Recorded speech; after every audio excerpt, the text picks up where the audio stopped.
En el que la sociedad civil siempre ha jugado un papel fundamental. La sociedad civil.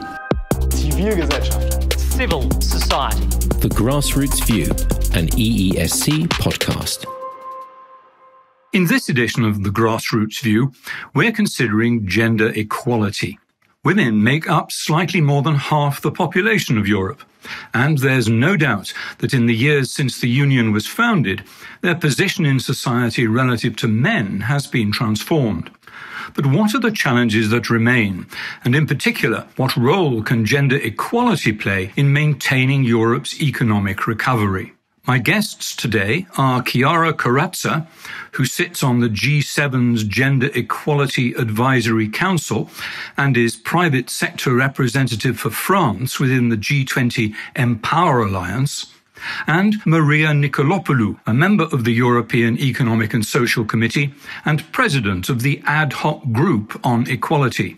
Along with them, I have Agata Araszkiewicz, one of the leaders of the feminist group, Elles, Frontières, and Loubna Azghoud, a gender equality expert with a particular interest in the digital economy. Chiara, I'll come to you first. How would you characterize the state of gender equality in the European Union right now? I am very optimistic. I think that the image of Europe, it's now very feminine. Feminine because you have Christine Lagarde at the head of the European Central Bank, you have Ursula von der Leyen at the head of Commission, you have Roberta Metsola at the head of the European Parliament, and you have Odile Renaud-Bassot at the head of the Bank of Reconstruction. These are women who are acting and they change the image of Europe. Maria, same question for you. I would say that the state of gender equality in the European Union is a work in progress. We have been fighting for gender equality for decades now, and it seems that we are having the same debates over and over again, but things are moving towards the right direction, I think. Though they move slower than we would expect, but we're on a good track. There are several achievements that could give us hope. We have the gender equality strategy of the Commission that focuses on eliminating gender-based violence, for example, bring more women in the labor market and in politics, combat gender stereotypes. And we also have the negotiations on the Pay Transparency Directive that they will definitely bridge the gender pay gap. These ones they are advancing. We have the newly adopted Women's on Board Directive, the Work-Life Balance Directive, but still we need to see how they're implemented and how they're actually followed up in the member states. And what do each of you see as the main challenges to be overcome? Chiara first. What we know, it's the job needs STEM competence. That means scientific, technological, engineering, and mathematical competence. And when you see that just 1 woman on 5 in Europe is graduate in scientific fields, you see where Europe could really have a great impact, attracting, retaining girls, women in the STEM education, and of course, to ensure that we will be there to contribute to design the world of tomorrow in climate change, in the transformation on the ecological system. We're women in cybersecurity. We're women. There are only 20% of engineers in the world of women.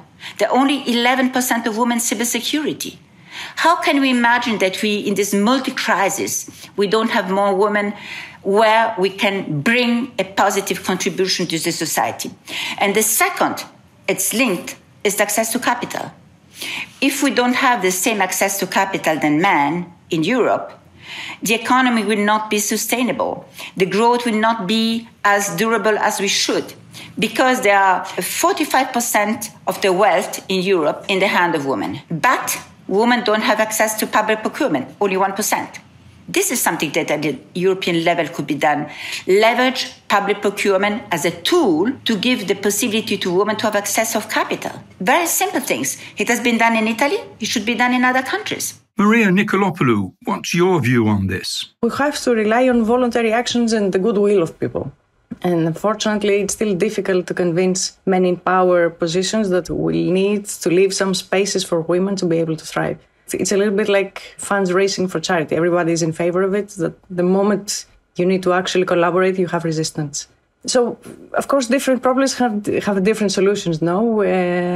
There are different tools. I think activism and awareness raising are important, and they can reach a certain amount of people that they are more empathetic, they're willing to listen, what we have been demanding.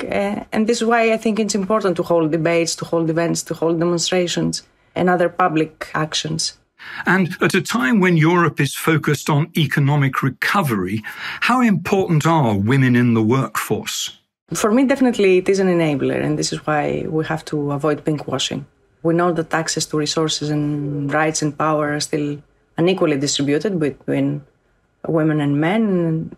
There is a sort of illusion of gender neutrality, particularly when it comes to money, be it private investments or public budgets. And the feeling that the common interests affect everyone, women, men, young people, old people, the same way. And this, we know it is not true. So, no?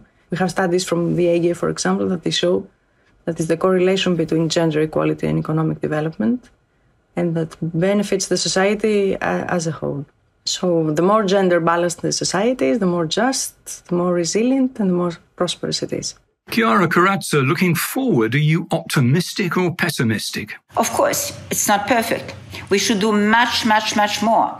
But again, if we see in this last year how much has been done, look at the number of women who are now the head of states. There are now 4 women head of states in Europe, not enough, but, and 6 prime ministers, including in France and Italy, G7 countries. Then, we are going in the right directions. And I think that what has been done, we cannot go back. Then again, not enough, but Europe is the continent in the world that is looked as the place where the human rights and the gender equality rights are the best integrated in the laws and in the system. Chiara and Maria, thank you both very much. The Grassroots View, an EESC podcast. I'll turn now to our 2 guests from civil society. Loubna Azghoud heads the Women's Entrepreneurship Strategy for the Brussels government and is the founder of Women in Tech Brussels, a public-private sector partnership which aims to empower women to create their own startups. Agata Araszkiewicz is an historian and literary critic who co-founded the feminist group Elles Frontières. Loubna, I'll come to you first. Do you think gender equality is really seen as an enabler? Or for many people, is it still just another box to tick? I think a lot of companies now work on the question, work on diversity and inclusion, and it's a good thing, and also government. But we have a lot of speeches and a lot of marketing, and we don't have a lot of actions. And what we need, it's real actions. We need to have a specific budget for it. We have politics, government working on policies and new policies, and it's something super important. But those policies need to have budget for to be implemented on the ground. And we need also to support female associations. We need to have specific grants for them, because if we don't have budgets and financial support to support those policies, to support these civil actions, we will just stay in speeches and in clubs to speak on it and on big events, but we need to see what's happened on the ground. And when we see the numbers, we can see that what's happened, it's not related on the culture that we're trying to speak on. Agata, same question to you. Enabler or tick box? I think we really need a posture that goes beyond the mainstream. It is not true that your rights are defined by your sex, by my particular sex, that I am a woman, or that I am transgender, or that I am intergender, or that I have another identity. This condition is not at all accidental, it's not at all secondary, it is essential. It will become the fact. How do I develop in society? How do I contribute to society? And that's what's very important to understand, that in the 21st century, we must really move to that stage that is already postulated by politics and philosophy. We must treat these questions as the essential to formulate the new political project for the century that is before us. Loubna Azghoud, for you, what's the main challenge to be overcome? We know that women do 300% more time. They spend 300% more time on unpaid care work than men. It's the OECD numbers. And they also faced a huge, I think it's something that we need to work on. They are facing a huge barrier, the access to funding. When we know today that is the last numbers, and it's super worse. Women raised just 1% of the venture capital in Europe in 2021. And it's just incredible. And the numbers are super scary because when you see these numbers, you can support women to create their companies. And it's something that I do in my work every day. But I can see also in my practice that they are stopped when they want to raise funds. And I think that the financial sector needs to also be aware on it and work on those, I think, some stereotypes and unconscious bias, I think also who are present in the financial sector. We know that it's a male-dominated sector and we need to work on it. We need to have more female investors. We need to work with male and have male allies in this subject, and also to think to create specific product for them, because it's something that stops women in their growth when they want to be entrepreneur. And it's something that we need to work on it. Agata Araszkiewicz, you look at this issue from a cultural perspective. How would you characterize the gender gap in the EU today? There is still work that is unpaid work. It's still shadow work, we might say. It's work that is done, but that distracts women from their official job, and they suffer. We still have a gender pay gap that is a fact for women.